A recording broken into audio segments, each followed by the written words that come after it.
शिला करुणा सगळे पुढे नाव प्रज्ञा शील करुणा प्रज्ञा बड़ी प्रज्ञा बुद्धिमत्ता ज्या मुलीला बुद्धी आहे आणि तिने तिचा विकास केला आहे तिचं नाव प्रज्ञा. ज्या बापाला आपल्या लेकीचं नाव प्रज्ञा ठेवायचं आहे ना ज्या माईला आपल्या लेकीचं नाव प्रज्ञा ठेवायचं आहे ना त्यांना हे माहीत असणं आवश्यक आहे की प्रज्ञा म्हणजे बुद्धिमत्ता. प्रज्ञा म्हणजे बुद्धीचं वैभव ज्ञान नॉलेज. आणि त्यासाठी एक उत्तम शब्द आहे बाबासाहेबांनी प्रज्ञा प्रज्ञा हा शब्द आपल्यासाठी वापरला दिला. स्थित प्रज्ञा काय शब्द केला मी जो मूळ आहे उद्धार केला की स्थित प्रज्ञा म्हणजे काय. स्थित प्रज्ञा स्थिर स्वरूपाची बुद्धिमत्ता. अस्थिर नाही चंचल नाही डळमळीत नाही स्थिर स्वरूपाची बुद्धिमत्ता. जेव्हा बुद्धीचा सर्वोच्च स्वरूपीय विकास होतो बुद्धीचा अंतिम विकास जेव्हा होतो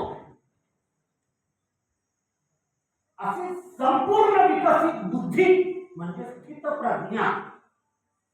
16व्या शतकात तुकोबा संत तुकाराम गाथा नावाच्या आपल्या अभंगांच्या पुस्तकामध्ये एका अभंगामध्ये त्यांनी स्थित Pragya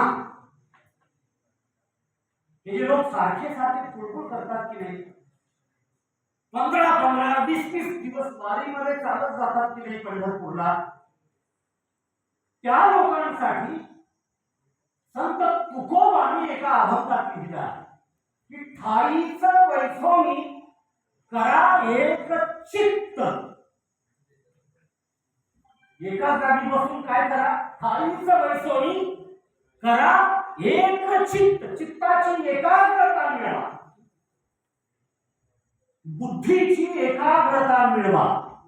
do concentrate your focus your point of view. तुमचा दृष्टिकोन तुम्ही एका गोष्टीवर संपूर्ण फोकस करा. लागायचं तुम्हाला मागं आपण होता 100% फोकस.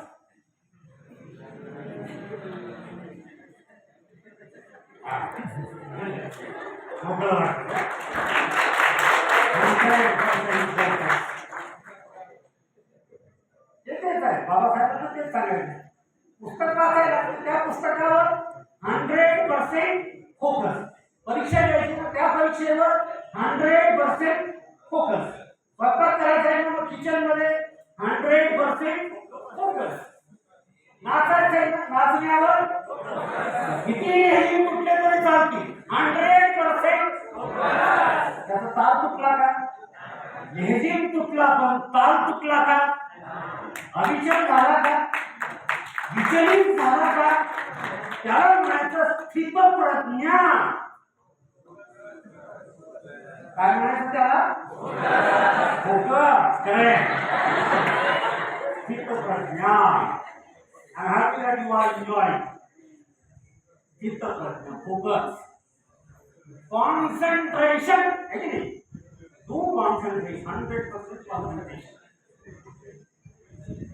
बाबासाहेब एक सांगतात तुम्हाला स्थित प्रज्ञा 100% एखाद्या गोष्टीचे हातपाय धुवून कशावर वापरला असतो हा शब्द जुन्या काळातल्या आपल्या लोकांनी हातपाय धुवून महाग लागायचे.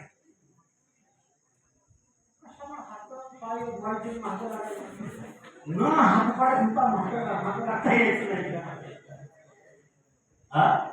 अरे कुणी आपल्याला स्वीकारावं यासाठी अगोदर देहाची स्वच्छता करा मग मनाची स्वच्छता करा मग बुद्धीची स्वच्छता करा मग सगळ्या वैभवांची प्राप्ती तुम्हाला होईल.